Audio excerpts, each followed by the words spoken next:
nơ xin ta hà lòng khiển ta đang nằm hắn ơ tì lấy thốt hà sẵn nông mi hiểm tâm đang khăn chớ cụ giang dùm giang an hồng bố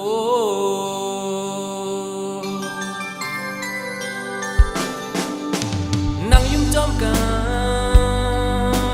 cùng lan lòng khơi hà lòng lì cha đang nằm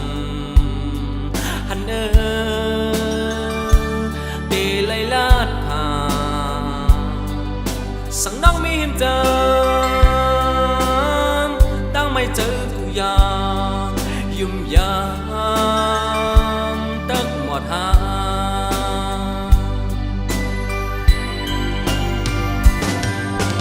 âu nào hát mà bắn bị cọt cọt hơi ốp tăng hạt quan chân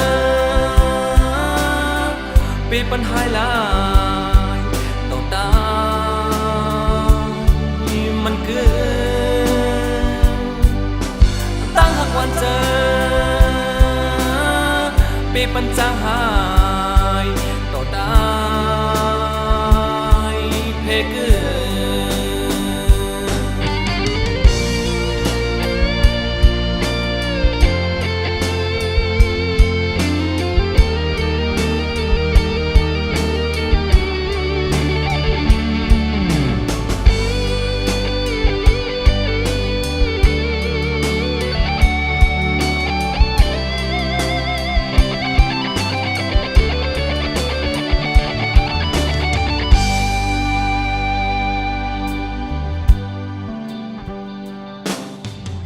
mưa cốp can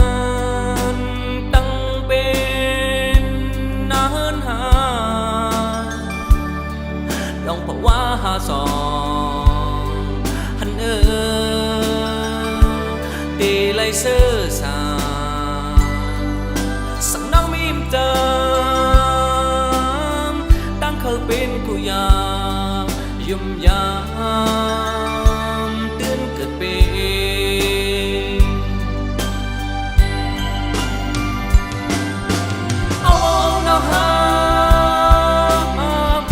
bắn bị cọt cọt hơi ốp tăng hạt quan chân bị bắn hai lại tỏ tai mình cứ tăng hạt quan chân bị bắn trang hai tỏ tai thế cứ quan chân bị bắn hai lại